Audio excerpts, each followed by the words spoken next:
Ada orang yang suka memilih kawan di dalam pekerjaan. Sebab tu kalau ada kawan yang best, kerja pun best. Boleh makan-makan, nak ajak jalan-jalan pun kena pilih kawan. Tapi itu semua kawan di dunia. Berapa banyak yang jadi kawan menyusahkan kita, pinjam tak bayar. Okey. Berapa banyak yang menyusahkan kita di Mekah, nunggu depan pintu bilik, dia bawa kunci balik. Dia bawa kunci pergi masjid, dia tak balik. Kita pula sakit perut, balik ke bilik hotel, tak boleh masuk, duduk menung kat pintu tu. Akhirnya bergaduh. Ada yang pergi umrah duduk sebilik, kerja berlumba beli jubah. Kawan beli, dia beli, dia beli. Kawan dia beli, dia nak beli. Kawan dia beli sejadah, dia beli sejadah. Akhirnya gaduh. Sebab itu sebaik-baik kawan bukan di sini. Akhirat, kawan yang kita sebut bukan 4 golongan tadi. Maka pilihlah kawan tu, buat persiapan elok-elok, aku nak bangkit nanti bersama dengan Nabi. Maka diberikan kepada kita peluang untuk membuat persiapan. Nak apa lagi kita ni? Bila-bila masa dah mati dah. Ni hari ni bekas pelajar kita mati. Ya, sedepan rumah pondok Kak Kam tu. Suami dia dulu dengan dia ni adalah pelajar paling awal lah. Dia pun sakit lah. Suami dia lama dah meninggal. Suami dia dulu driver bas Perak Roadways. Haji apa lupa lah. Jadi dulu mengaji kelas kita ni 15-16 orang. Dah meninggal lah. Seorang. Jadi kadang-kadang kita duk sibuk dengan urusan dunia. Persiapan untuk akhirat tak sempat. Nak fikir masalah cucu, besar seorang datang lagi, besar seorang datang lagi. Bila masa nak selesai? Habis cucu cicit. Nak fikir masalah suami, letih kita. Fikir masalah isteri pun penat, lantak kamu dah. Fikir masalah politik lagi penat, tak habis-habis pilihan raya. Baru selesai keputusan pilihan raya dah bincang pilihan raya yang lain. Takkan selesai. Baik kita buat persiapan untuk kita di hari kiamat. Sebab yang kita duduk sibuk dalam dunia ni bukan mereka nak tolong kita dalam kubur. Bukan mereka nak teman kita dalam syurga pun. Baik kita buat persiapan untuk mendapatkan teman yang terbaik minan nabiyyin was-siddiqin wasyuhada was-salihin. Tak ada masalah nak fikir nak buat konsert ke apa kejadah, tak payah. Tak payah fikir lagi lah masalah apa membelenggu kita ni. Artis tak mau tunjuk muka anak lah, apa lantak dia lah. Kita duk bising-bising pasal apa beranak tapi tak nak tunjuk anak menyampah. Lantak dia lah. Buang masa kita mikirkan masalah orang, lantak ke dia lah dia nak jadi apa pun. Dia jangan duk fikirkan. Sekarang ni buat amalan cukup-cukup. Boleh puasa-puasa, hak tak boleh puasa sedekah. Ni puasa pun tidak, sedekah pada orang yang puasa pun tidak. Baca Quran, yang tak boleh baca Quran tengok terjemahan. Ni bila tak boleh baca Quran, saya memang tak boleh baca ustaz. Kalau awak tak boleh baca, awak tengoklah terjemahan dia. Terjemahan pun tak baca, Quran pun tak baca, jadi bodoh terus. Semayang sunat, letih ustaz, duduk, ambil kerusi. Kerusi penat ustaz, tidur, berbaring. Janji aku buat semayang. Daripada duduk nyembang, ambil tasbih, zikir. Kira 1000 kali, 2000 kali sehari zikir. Baik, dia kata di situ kita diberi kesempatan yang luas tu, nampak? Diberi kesempatan yang luas untuk mempersiapkan diri mencari kawan dalam perjalanan yang jauh. Perjalanan menuju Tuhan. Alangkah bahagianya kalau dari setingkat demi setingkat segala darjat kita berhasil kita capai kecuali darjat nubuat, kerana tidak ada lagi nabi sesudah Nabi Muhammad sallallahu alaihi wasallam yang telah dimulai dari pintu gerbang pertama, yakni kesediaan taat kepada Allah dan Rasul. Maka kalau itu yang kita dapat buat dulu, macam mana ustaz nak dapat dibangkitkan dengan para nabi dan sebagainya? Gerbang yang pertamanya wa may yuti'illah war rasul. dan siapa yang taat kepada Allah dan taat kepada Rasul. Itu gerbang pertama tu. Taat pada Allah dulu. Tapi macam orang perempuan susah tak nak pernah tutup aurat je, kurangkan keluar rumah. Duduklah rumah. Duduklah di rumah, dah pencen, dah sibuk lagi. Nak ke Maidin lah, Amal Jaya lah. Jalan tak habis-habis. Bila berjalan banyak, kena pakai banyak. Bila pakai banyak, komplain. Letih. Letih. Orang lelaki senang. Letih. Duduk diam-diam di rumah. Maidin pergi buat apa? Pergi shopping, nak buat kejadah apa? Periuk dah ada, belanga dah ada. Semua dah ada dah. Saja nak shopping mata, nak buat apa? Fikirkan masa-masa untuk kita ni tumpu taat kepada Allah Ta'ala. Banyak semayang tak qada lagi, habis semayang lah. Banyak puasa yang tertinggal lagi. Ada yang puasa tak apa nak puas.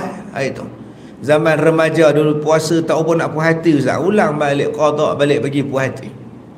Banyak qada lagi ustaz Opi, qada balik. Banyak salah dengan suami, minta maaf, minta ampun dengan dia. Banyak saya tak betul dengan isteri ustaz, minta ampun maaf. Kalau tak ada suami isteri ustaz, alhamdulillah selesai masalah. Tak payah nambahkan masalah lagi kat esok. Cari lagi tak payah, pening kepala, duduk dan diam.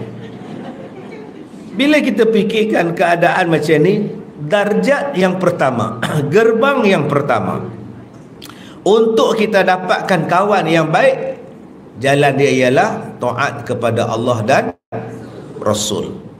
Di dalam hal duniawi, kita sebagai insan, kita menginginkan martabat dan pangkat yang tinggi. Nampak? Ni dalam dunia ni, semua orang berebut nak jadi Perdana Menteri. Hak tua bangka pun teringin jadi Perdana Menteri. Hak muda remaja pun teringin nak jadi Ketua Menteri. Semua orang ada cita-cita nak dapat pangkat. Paling-paling koman nak ketua kampung, pangkat ketua jabatan, ketua kerani, ketua kerani. Oi, kalau dapat pangkat besar tu bangga benar lah. Cubalah. Kalaulah kita nak cari pangkat, semua nak, mana semua dapat. Perdana Menteri seorang. Perdana Menteri seorang je.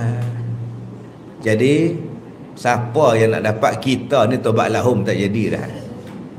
Tambah kita nak jadi Yadih Pertuan Agong, tobat lahum tak jadi dah. Mati hidup balik pun tak jadi dah. Tetapi kita sangat berpeluang untuk menjadi kawan Rasulullah, markam yang tertinggi, darjat yang tertinggi dalam syurga. Dan iaitu tak ada siapa yang nak jatuhkan kita. Jadi Perdana Menteri menunggu saat untuk dijatuhkan. Menjadi kerani, ketua kerani, pengarah menunggu saat untuk dipencinkan. Jadi ketua kampung menunggu saat term habis. Menunggu jadi imam, menunggu saat gigi cabut semua, orang tak lantik jadi imam dah. Gigi tak ada jadi imam, apa duduk dengan dia. Tetapi kalau duduk dalam syurga menjadi teman Nabi, tak ada siapa yang nak rampas kedudukan kita.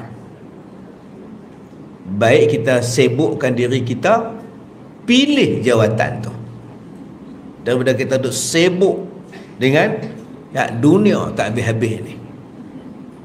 24 jam bincang macam mana nak dapat jawatan. Dan kata dia lagi, kalau dalam dunia kita minta pangkat yang tinggi, mengapa dalam perjalanan menuju redha Allah kita tidak menginginkan darjat yang tinggi? Lagi seronok darjat yang tinggi di sisi Allah. Darjat yang tinggi di sisi manusia ni, siaplah untuk dimaki.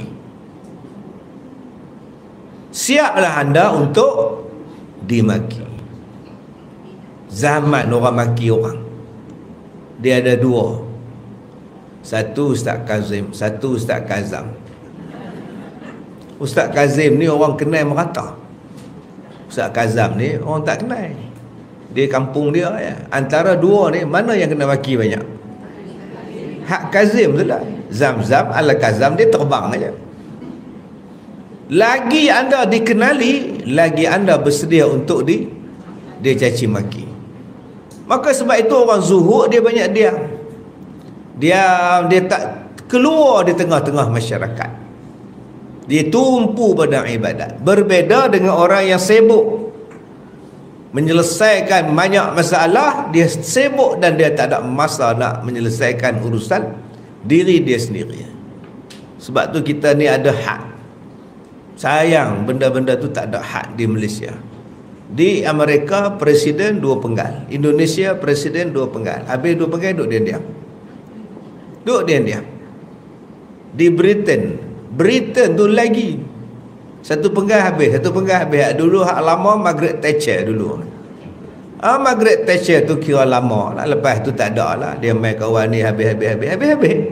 Yang kita ni pula yang jadi ahli politik di Malaysia ni tetap dan berpencin, tu masalah. Tak ada pencin, masalah dia. Kursi tu kalau dia menang, dialah nak beranak dia sampai ke sudah. Sebab mereka menjadikan politik adalah pendapatan. Menjadikan jawatan politik ialah sumber dalam pendapatan. Orang lain tak. Lepas-lepas dia jadi habis pencin politik, dia buat kerja lain. Dia jadi chancellor sana, naik chancellor sini. Dia jadi penasihat sana, penasihat. Dia tak campur lah. Dia tak mau terlibat lagi lah. Berbeza dengan orang kita. Kita tertipu dengan benda-benda tu. Maka habislah umur kita dalam benda yang tak boleh bantu kita di hari kiamat. Padahal dalam perjalanan dunia kerap kali terjadi perebutan, tumbuk menumbuk dan runtuh meruntuhkan. Rebut tanah tumbuk, rebut kedai, tapak bazar Ramadan pun tumbuk. Berebut perempuan tumbuk, berebut jantan tarik rambut. Hasil berebut jantannya, perempuan dengan perempuan tu mesti tarik rambut. Depan orang ramai ke apa tak kisah. Kadang-kadang suami dia sedang makan dengan perempuan, datang isteri dia serang. Padahal perempuan tu bini nombor 2 dia. Gaduh-gaduh. Kamu diam. Shut up you. You shut up. Pagi-pagi lepas subuh, Allah dorong kita untuk belajar. Pas sembahyang subuh, Quran sebelah sejadah. Tarik Quran, baca 2-3 muka lain. Sadaqallahul azim. Pergi makan minum kopi, jalan. Setrika baju, pakai baju, ambil beg, jalan. Bawa kitab. Tuan-tuan ingat semua orang dapat macam tu kan? Pas sembahyang duha, ambil kitab, jalan. Duduk dalam kelas sampai ke 12. Lepas satu muka surat baca. Tuan-tuan ingat dapat, semua orang dapat macam kita kan? Tak. Ada orang pagi-pagi ambil kayu goh tu. Dia ambil kayu goh dulu. Pagi-pagi buta tu. Lepak kedai tu. Tarik roti canai sekeping. Tu dulu. Sembahyang duha tak nak buat. Kita ni dilatih untuk duha. 8.30 duha, pukul 9 duha. Berapa banyak orang yang sembahyang duha ni, ganjaran pahala dia besar. Isi langit, isi bumi. Tak boleh nak lawan lagi dengan sembahyang duha kita. Allah pilih kita. Sebab tu kita kena minta kepada Allah Subhanahu Wa Ta'ala supaya Allah berikan kita petunjuk dan istiqamah dengan apa yang Tuhan bagi tu. Jangan putus. Ada yang tak dapat dah, putus pula dah. Balik kampung lah ni. Buat balik urusan dunia balik. Ada yang urusan benda bagi ke anak lah buat. Aku tak larat lah.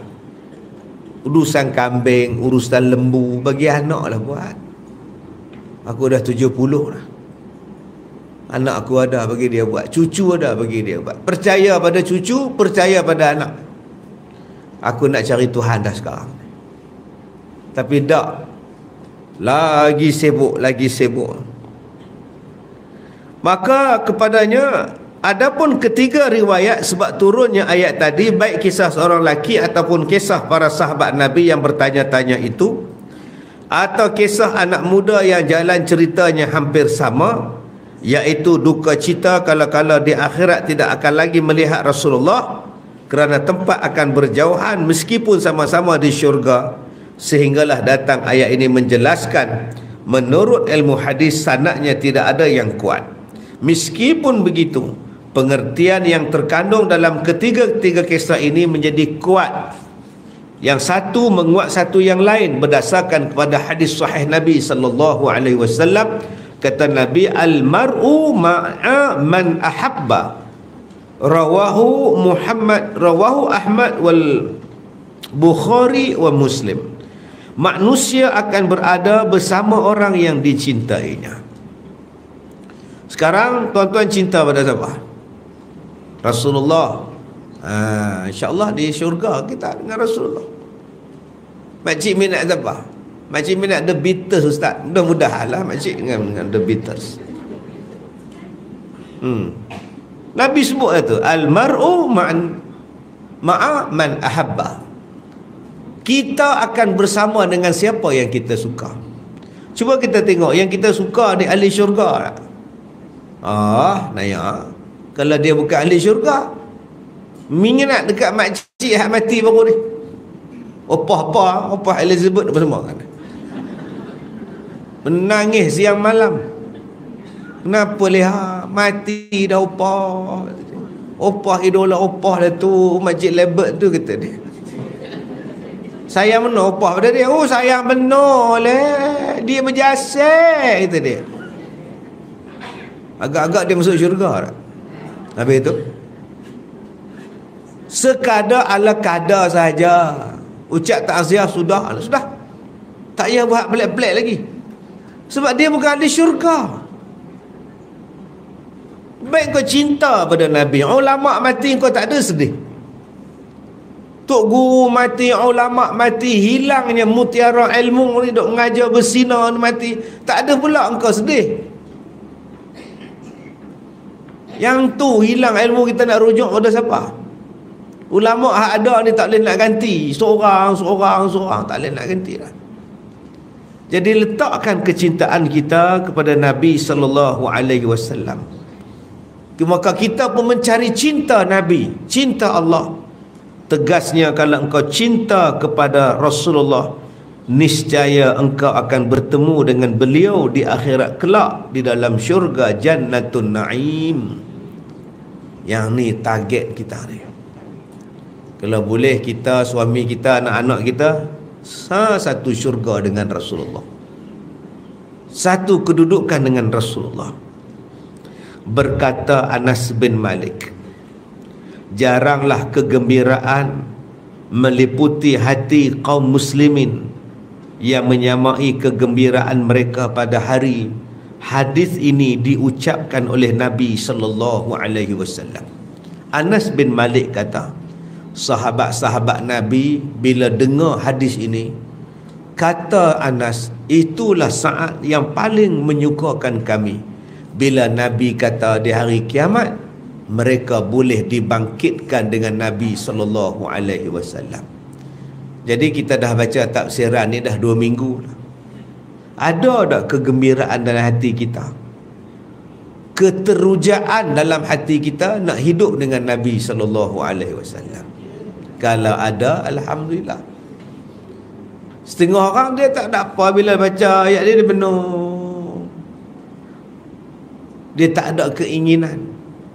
Kita ni dunia ni tak mau apa yang aku nak dengan Nabi. Itu ni dah hak dunia dia nak.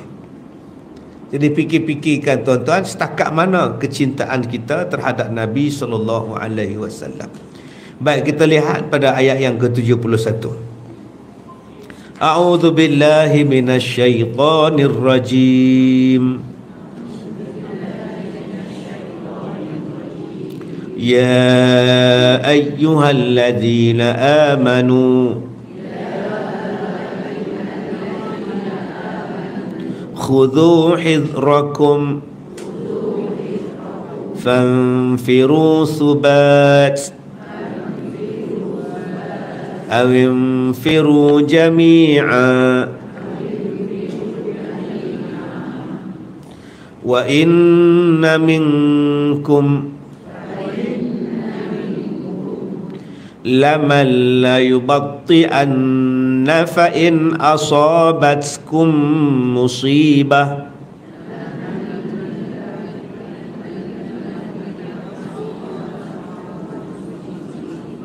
qala qad an'ama Allahu alayhi iz lam akum ma'ahum syahida.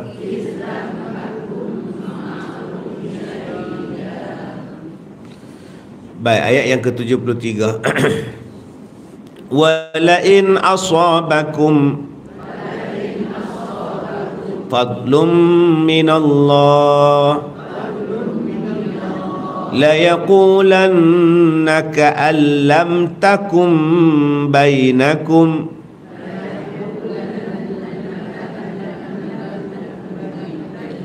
ka'an lam takum bainakum wa bainahu mawaddah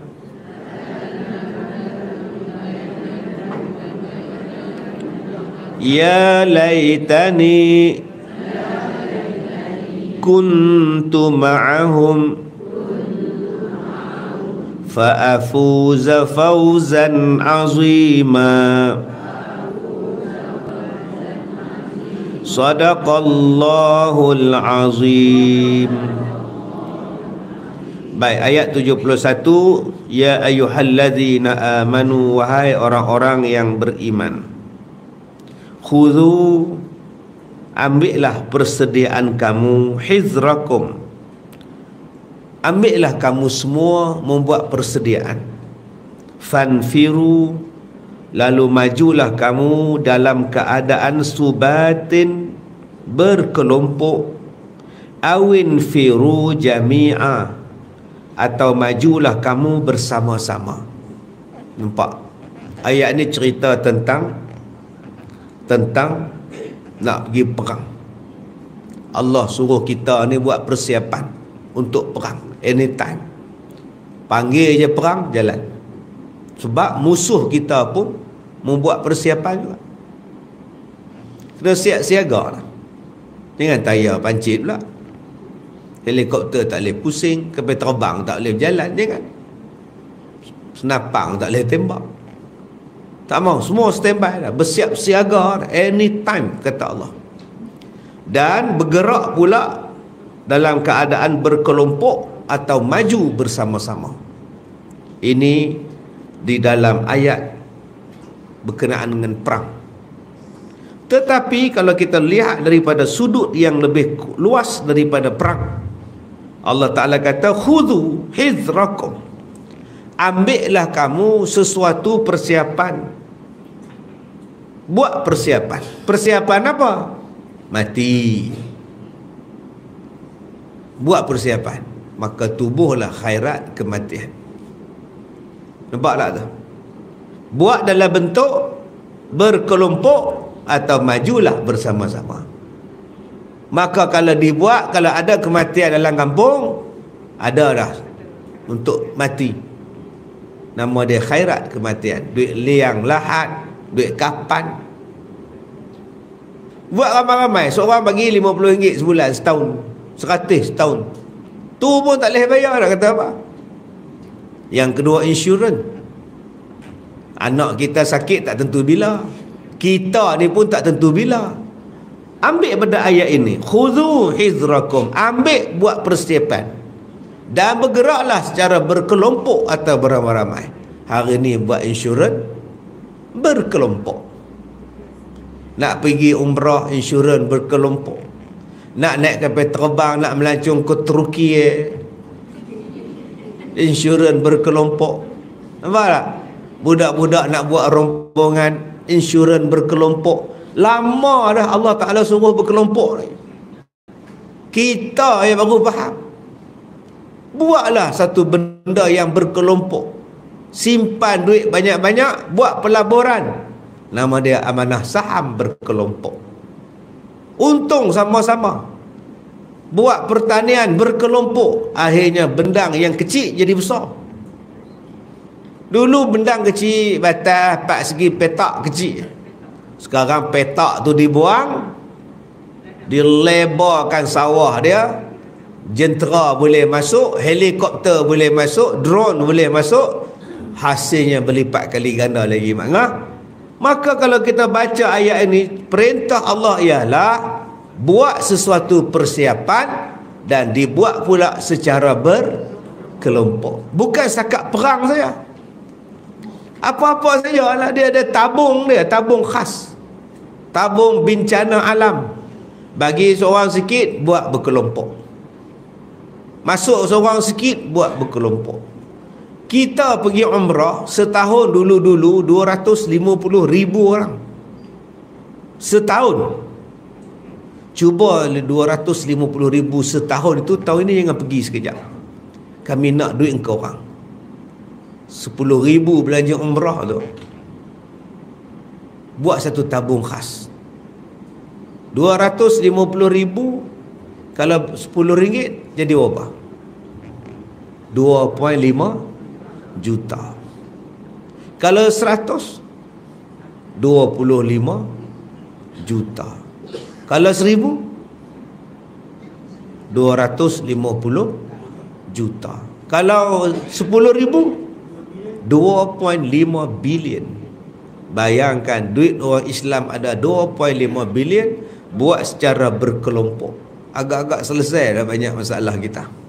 Sekolah tahfiz selesai, pondok selesai, sakit buah pinggang ada hemodialisis sendiri, pusat jagaan untuk warga mas sendiri, sekolah tadika ada, pasar raya kita boleh buka untuk orang Islam saja, tak ada campur benda-benda lain. Senang hidup kita. Allah kata ni, ambil buat persiapan dan majulah secara berkelompok. Yang pergi umrah tu kali ketiga, kali keempat, saya ni kali ke tak tahu. Macam saya lain cerita, saya duk bawa orang, bimbing orang, ni happy saja ni. Yang duk pergi kali ke-10, kali ke-8, ambil duit tu, buah tabung khas. Mana orang terbakar rumah dia, serta merta bagi bantuan. Mana yang tak ada air masuk dalam rumah, serta merta kita bagi bantuan. Bayangkan setahun 2.5 bilion, kena 10 tahun 25 bilion. Lantik orang yang betul-betul amanah lah pegang kan. Ni lantik rasuah pula, kaki solak pula, bedai duit kita pula. Tapi siapa yang nak gerakkan benda itu? Tuan-tuan lantiklah saja dia menteri. Wa inna minkum laman la yubatti annab fa inna asabatkum musibah. Dan sesungguhnya di antara kamu ada yang sungguh-sungguh terkebelakang. Maka jika menimpa kepadamu satu musibah, qad an'ama Allahu alayya izlam akum ma'hum syahida.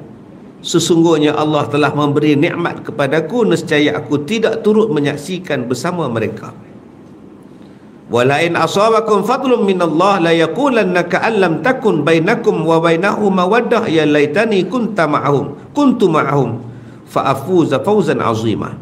Akan tetapi jika kamu mendapat satu kurniaan daripada Allah, sesungguhnya dia akan berkata seakan-akan tidak ada di antara kamu dan di antara mereka hubungan cinta.